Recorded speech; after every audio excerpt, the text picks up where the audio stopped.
Shri Sachchidananda Sadhguru Sainath Maharaj key జై. శ్రీ సాయి సచరిత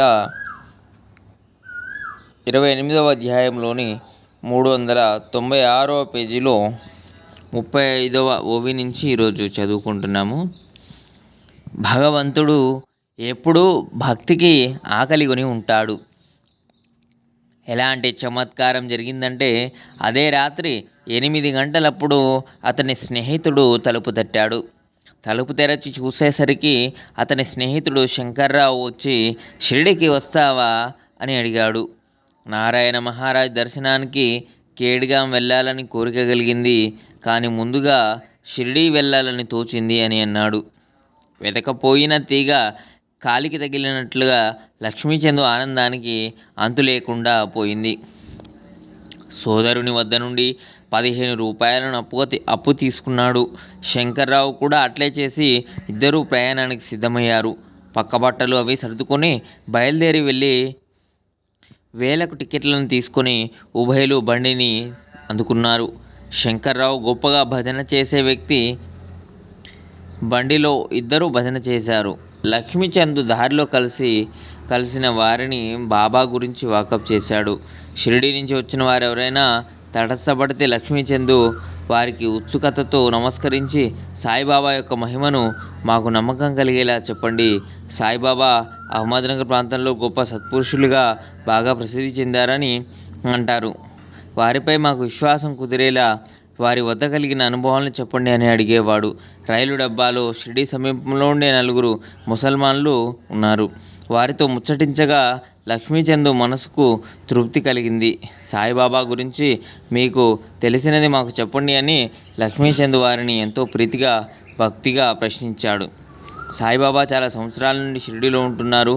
వారు గొప్ప సత్పురుషులు, మహాత్ములు, అవలియా అని వారు జవాబు చెప్పారు.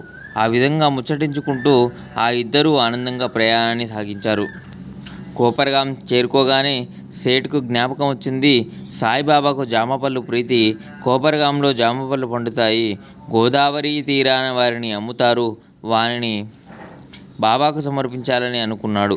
కానీ గోదావరి తీరానికి రాగానే అక్కడి దృశ్యాన్ని చూసి ఆనందిస్తూ సేటు జామపళ్ళను మర్చిపోయాడు. టాంగా బండి గోదావరి అవతల తీరానికి పోయింది. అక్కడి నుంచి షిరిడి 4 ఊళ్ళ అవతల ఉన్నది. టాంగా బాగా వేగంగా వెళ్ళిపోతూ ఉంది. లక్ష్మీచంద్కు జామపళ్ళు గుర్తుకొచ్చాయి, కానీ అక్కడ అవి దొరకవు. ఒక ముసలావిడ తలపైన బుట్టతో బండి వెనక పరుగున రావడం చూశాడు. ఆమె కోసం బండిని ఆపించాడు. జామపళ్ళు తమ కోసమే వచ్చాయా అని తలిచాడు. లక్ష్మీచంద్ ఆనందభరితుడై పళ్ళను ఏరి తీసుకున్నాడు. మిగిలిన పళ్ళను తన తరపున బాబాకు అర్పించమని ఆ ముసలావిడ అన్నది. జామపళ్ళు గుర్తుకు రావడం, మరచిపోవడం, అకస్మాత్తుగా ఒక ముసలావిడ కలవడం, ఆమెకు సాయిపై గల భక్తి ఆ ఇద్దరికీ ఆశ్చర్యాన్ని కలుగజేసింది. మొదట స్వప్నంలో వృద్ధుడు కనిపించడం, వారే సంకీర్తనలో దర్శనమివ్వడం ఎంత విచిత్రం! ఈ ముసలావిడ వారికి కావాల్సిన మనిషి అయి ఉంటుందేమోనని లాలాజీ తనలో అనుకున్నాడు. తరువాత బండి ముందుకు సాగి మాటల్లోనే షిరిడి చేరింది. దూరం నుండి మసీదుపై జెండాలను చూసి ఆ ఉభయలు భక్తిగా వందనం చేశారు.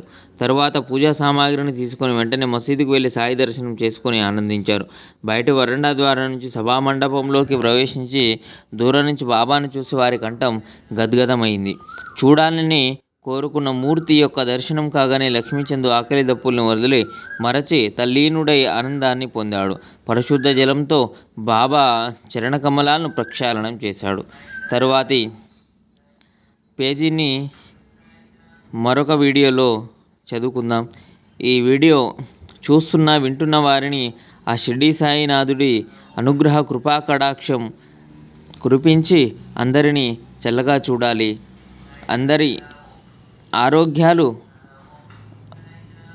బాగుండాలి. ఈ ప్రపంచమంతా ప్రకృతిని ఆరాధిస్తూ చల్లగా ఉండాలి అని కోరుతూ సచ్చిదానంద సద్గురు సాయినాథ్ మహారాజ్ కీ జై.